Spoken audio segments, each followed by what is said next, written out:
point of the hearing this morning is to examine Kevin McCarthy's so-called Limit, Save, Grow Act, more accurately known on our side as the Default on America Act, an act cobbled together by House extremists in back rooms in the dark of night.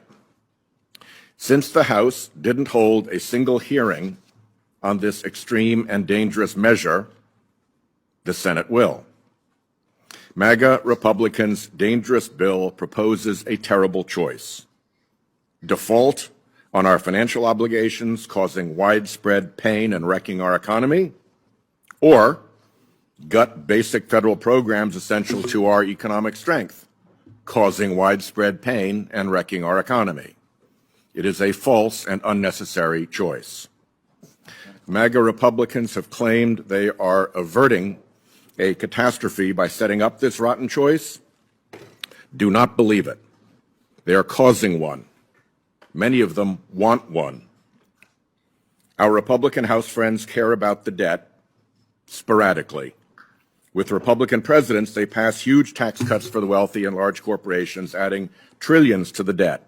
More than $7 trillion of debt was added under President Trump, and almost $3 trillion was added under President George W. Bush, the last two Republican presidents. But when there's a Democrat in the Oval Office, they seek to interfere with the ability of government to function, whether it's shutdowns or near defaults or blocking economic recovery legislation. They seek to cause chaos. Not coincidentally, this serves the eccentric and secretive billionaires and polluting industries who are the Republican Party's funders, whose stated goal is to destroy the so-called administrative state, the agencies that protect regular people against powerful polluters and special interests. The party's funders, chief among them the fossil fuel industry, demand reward. And 275 out of 315 pages of the dirty Default on America bill are devoted to giveaways to the fossil fuel industry. 275 out of 315 pages. What is the history here?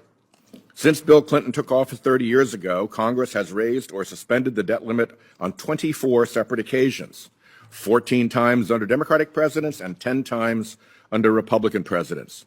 We've raised it under divided Congresses and under unified ones. We've even raised the debt limit twice under unified Republican control, with no strings attached, with President Trump in office. And 2 of the 3 times we raised the debt limit under President Trump were paired with spending increases. On Monday, Leader Schumer, along with Senators Murray, Wyden, and I, introduced a 2-page bill to stave off default through the end of 2024. The section that would actually suspend the debt limit is 31 words. The Senate should pass this bill immediately, particularly as we learned on Tuesday the Treasury could run out of funds as soon as June 1st. Attempting to extract partisan policy concessions with threats to intentionally drive the American economy off a cliff is the very definition of extremism. Democrats haven't threatened default unless Congress also passes gun control legislation or climate legislation, even though those are desperately needed policies with broad popular support. Why not? Because crashing the global economy, if we don't get what we want, isn't policymaking. It's hostage-taking and it's extremism. So let's examine the 2 terrible options the dirty DOA bill tees up. Option 1 is the Republican default option. What will that cost? Dr. Zandi estimates that a default of even just a few days would lead to a recession, cost close to 1 million jobs, and raise unemployment from 3.4% to 5%. A longer default would cost over 7 million jobs and push the unemployment rate over 8%. Interest rates on car loans, mortgages, and credit cards would rise for decades. Their other option is their Default on America Act, with its massive backroom, devastating cuts to things like border security, law enforcement, education, affordable energy, opioid treatment, Meals on Wheels, elderly housing, and administering Social Security benefits. Supports vital to our economic growth and well-being. Dr. Zandi analyzed the effects of this option and estimates the DOA Act would cost 790,000 jobs and shrink the economy by $141 billion next year. We're supposed to choose between 790,000 and nearly 1 million jobs lost, between recession and a $141 billion hit to the economy. Pick your poison. It's a false choice, and we shouldn't go either way. In addition to the cuts, the bill imposes what it calls 1% caps. Those caps on discretionary spending will affect a huge swath of what the government does, including the Defense Department and veterans' health care. Republicans maintain that defense and veterans would not be cut, but no exemption for veterans appears in the 315 pages. When Congress imposes spending caps, defense and veterans programs get the squeeze, along with everything else. Even if defense and veterans health programs were allowed to grow with inflation, that just shifts cuts to the remaining discretionary programs. Under this future, law enforcement, child nutrition, and scientific research would all be cut 33% below baseline next year. And by 2033, they'd be cut 60%. Even the Republican chairman of the House subcommittee that oversees transportation and housing spending implied that the proposed cuts are, quote, essentially unworkable. Here are some gems.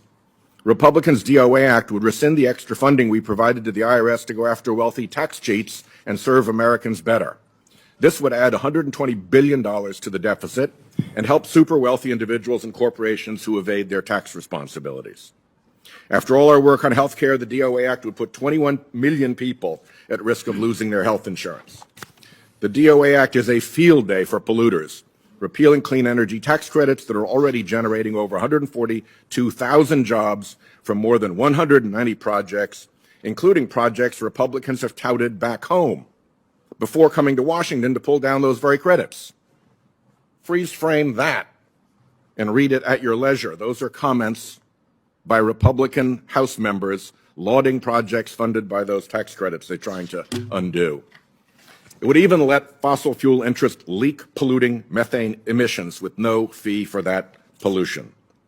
By contrast, President Biden's budget proposed $3 trillion of deficit reduction by raising taxes on the wealthy and large corporations. It was win-win. People and corporations dodging tax responsibilities would pay a fairer share, and the economy would grow. This DOA proposes raising costs on working families. It's a lose-lose. Pick your poison, default, or disaster. Simply put, we must raise the debt limit, we must do it now, and we must do it without wrecking lives and livelihoods to appease eccentric billionaires.